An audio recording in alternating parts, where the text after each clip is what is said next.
Assalamualaikum warahmatullahi wabarakatuh.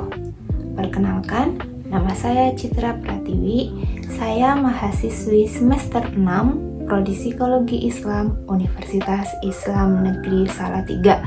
Tujuan saya membuat video ini adalah untuk memenuhi tugas UTS mata kuliah teknik-teknik psikoterapi yang diampu oleh Ibu Widya. Baik, di sini saya akan sedikit menjelaskan tentang forgiveness atau pemaafan. Sebetulnya konsep forgiveness ini sudah dijelaskan dalam psikologi positif, yang artinya konsep forgiveness ini adalah kemampuan seseorang dalam melepaskan emosi negatif, semua emosi negatif terhadap orang yang menyakitinya. Bukan hanya orang yang menyakitinya saja ya, tetapi dalam peristiwa-peristiwa yang membuatnya trauma, misal kayak kecelakaan, akibatnya dia nggak mau naik motor lagi atau nggak mau naik mobil lagi. Nah, untuk bisa melawan semua rasa takut atau semua trauma itu, disinilah konsep forgiveness diterapkan. Caranya ya yang pertama dengan menerima bahwa kejadian kecelakaan atau ya yang menyakitkan lainnya itu sudah terjadi, dan ya dengan itu kita bisa menjadikan sebuah pelajaran agar untuk kedepannya itu tidak terulang kembali. Singkatnya begitu konsep forgiveness. Nah, sekarang saya ingin sedikit mengaitkannya dengan drakor, tapi ini drakornya udah ya nggak lumayan lama sih, baru bulan Januari kemarin lah sempet booming dan viral. Nah, nama drakornya adalah Can This Love Be Translated. Nah, di mana tokohnya itu ada Cha Moo-hee dan Jo Ho Jin. Cha Moo-hee ini seorang aktris dan Jo Ho Jin ini seorang penerjemah berbagai bahasa, ya misalnya bahasa Jerman, bahasa Jepang, bahasa Inggris, dan lain sebagainya. Oke, sebelum kita masuk ke pembahasan forgiveness-nya, aku akan sedikit mereview lah alur dari drakor ini atau cerita singkatnya lah dari drakor ini. Tokoh Cha Moo-hee itu adalah kan seorang aktris. Nah, dia tuh dibesarkan oleh paman sama bibinya. Ya memang keluarganya tuh kaya, cuman untuk ibu dan bapaknya tuh udah nggak ngurusin. Jadi dia tuh tumbuh dengan sosok ya tanpa ibu bapak, melainkan ya dengan paman dan bibinya yang ya emang nggak benar-benar menyayangi dia gitu loh. Kenapa? Lalu dia tuh di awal scene itu dia tuh nyamperin mantan pacarnya ke Jepang buat nanyain kepastian, kenapa sih kamu mutusin aku salahnya apa, aku kurangnya apa. Nah, dia mempertanyakan itu ke mantannya. Ternyata dia malah ketemu sama pacarnya. Ya dijelaskan lah, ternyata dia tuh, jadi mantannya ini mengancani Cha Moo-hee ini karena kasihan, karena dia nggak punya siapa-siapa, hidup dia tuh kasihan banget gitu loh. Nah, sedangkan Jo Ho Jin walaupun dia tumbuh tanpa seorang orang tua juga, tapi lingkungan dia tuh sangat-sangat mendukung untuk pertumbuhannya. Misalnya dia disediain perpustakaan di rumahnya, dia disediain fasilitas, dia dikelilingin oleh orang-orang baik. Contohnya seperti penulis buku, aku lupa ini namanya siapa, cuman dia tuh sayang banget ke Jo Ho Jin. Ya dia anggap Jo Ho Jin itu sebagai anaknya lah. Dengan latar belakang keluarga dan lingkungan yang berbeda ini, tumbuhlah dua bahasa cinta yang berbeda. Yang satunya avoidant, yang satunya ya secure. Kenapa avoidant? Karena ketika Ho Jin dan Cha Moo-hee ini udah apa ya istilahnya, ya udah deket lah ya, Cha Moo-hee malah menarik dirinya. Dia nggak mau dia tuh malu ke Hojin karena hidup dia tuh sangat mengenaskan gitu. Dia pengen terlihat kuat, dia tuh pengen dicintai, dia pengen mencintai tapi takut untuk dicintai apa adanya. Nah, kenapa? Nah, di sini pembahasannya nih, forgiveness ini. Kalau dia terus-terusan apa ya istilahnya, terus-terusan ingin terlihat kuat. Film Can This Love Be Translated ini berkaitan erat atau sangat-sangat berhubungan sama jurnal yang aku temukan. Jurnal ini berjudul Pemaafan pada Individu Dewasa Awal yang memiliki riwayat diasuh dalam keluarga yang abusive. Nah, aku kan tadi menjelaskan bahwa lingkungan keluarga Chamuhi ini sangat-sangat tidak mendukung kan. Bahkan paman dan bibinya pun sering melontarkan kata-kata yang kurang pantas lah untuk ponakannya. Dan begitu juga dengan ibu bapaknya yang entah kemana nggak tahu itu. Jadi abusive ini bukan hanya kekerasan secara fisik saja, tapi verbal pun termasuk.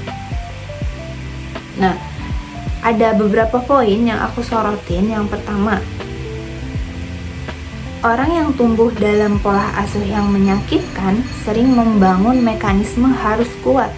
Di jurnal dijelaskan korban kekerasan, family atau keluarga lah, yang abusive cenderung mengalami luka pada harga diri, rasa aman, dan kepercayaan diri. Nah, ini tuh cocok banget buat Chamuhi yang selalu ingin terlihat kuat, mandiri, dan gak mau dibantu orang lain gitu. Lalu poin yang kedua adalah trauma masa kecil memengaruhi hubungan saat dewasa. Jurnal menjelaskan bahwa luka masa kecil memengaruhi cara seseorang menghadapi kedekatan emosional. Nah, itu tuh jelas banget kan terlihat dari Chamuhi yang sering menghindari hubungan dengan Hojin karena ya takut ditinggalkan. Lalu poin yang ketiga adalah ada konflik batin antara ingin dicintai dan takut terluka. Nah, di jurnal ini juga dijelaskan beberapa partisipan itu mengalami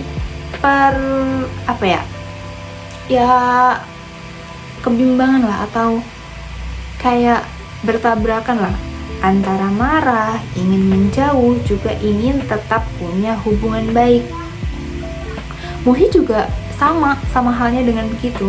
Dia sebenarnya ingin dicintai, terbukti dia sampai mengejar mantannya ke Jepang, bela-belain dari Korea ke Jepang hanya untuk menemui mantannya yang bahkan dia pun gak tahu alasan putusnya itu apa gitu.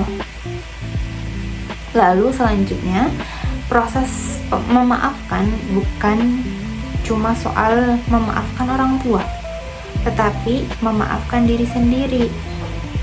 Di jurnal, proses forgiveness melibatkan dimensi emosi, kognitif, dan interpersonal. Muhi mulai berubah ketika dia nggak lagi terus menyalahkan dirinya atau merasa harus sempurna agar layak dicintai.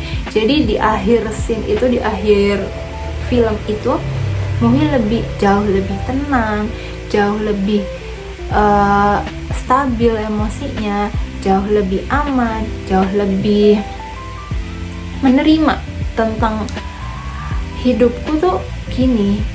Maksudnya orang tua aku meninggalkan aku dan aku diasuh oleh paman dan bibiku yang ya mungkin omongannya sedikit menyakitkan ya. Nah, dia tuh udah terima semua itu. Afan membantu seseorang membangun relasi yang lebih sehat. Jurnal menunjukkan bahwa setelah proses pemaafan, individu lebih mampu merasa damai dan membangun hubungan interpersonal yang lebih baik. Nah, ini tuh ya cocok banget sama Muhi dan Hojin. Karena awalnya Muhi selalu menghindar karena dia tuh kaget. Oh, ternyata hubungan yang secure tuh gini ya. Oh, ternyata hubungan yang aman tuh bikin dia merasa takut ditinggalkan, karena dia takut jatuh atau larut terlalu dalam dan nantinya sakit hati gitu. Lalu menghindari dari kedekatan bisa jadi bentuk perlindungan diri. Salah satu indikator dalam jurnal adalah perilaku menghindar sebagai bagian dari luka interpersonal. Jadi sikap Mohi yang menjauh saat mulai dekat bukan berarti dia nggak cinta, tapi karena kedekatan terasa mengancam bagi orang yang terbiasa terluka. Jadi kan Mohi kan tumbuh dengan banyaknya luka ya mulai dari ibu bapaknya. Jadi kenapa Mohi itu bisa trauma? Karena dia tuh trauma karena ibunya itu mencoba membunuh ayahnya dengan meracuni cake ulang tahunnya. Jadi pas ulang tahun Mohi itu ibunya kan buat cake. Nah cake itu tuh dikasih ya racun, nggak tahu ya racun tikus atau racun apa, intinya dikasih racun. Nah bapaknya ini makan kue itu, akhirnya apa, keracunan. Terus Mohi pun ingin dibunuh sama ibunya sendiri, kayak ayo cepet makan, tapi dia memilih untuk jatuh dari balkon yang akhirnya dia ditemukan, ya alhamdulillah selamat, dan ayahnya pun segera dilarikan ke rumah sakit. Jadi jadi mereka selamat gitu. Nah itu tuh buat apa ya, trauma di otaknya. Jadi dia kan tumbuh dari ketidakpercayaan di orang-orang sekitarnya, bahkan ibunya sendiri pun mencoba untuk membunuh ayah dan dirinya. Ya logikanya aja, gimana mau mempercayai orang lain gitu? Orang yang melahirkan dirinya aja ingin berusaha membunuh dia gitu. Intinya setelah ketemu Hojin, Mohi tuh jauh lebih stabil, dia jauh lebih mengenal dirinya sendiri, tidak selalu berusaha terlihat kuat. Kalau Mohi tidak berusaha untuk memaafkan dirinya dan masa lalunya, mungkin dia belum sesecure sekarang, mungkin dia belum sedamai sekarang, mungkin dia masih mengejar mantannya yang gak jelas mutusin dia, mungkin dia masih terus mencari-cari orang yang bisa menerima dia apa adanya. Oke, mungkin yang bisa saya sampaikan mengenai topik pemaafan melalui series atau drakor atau drama Korea Can This Love Be Translated. Untuk kurang dan kurangnya saya mohon maaf. Wassalamualaikum warahmatullahi wabarakatuh.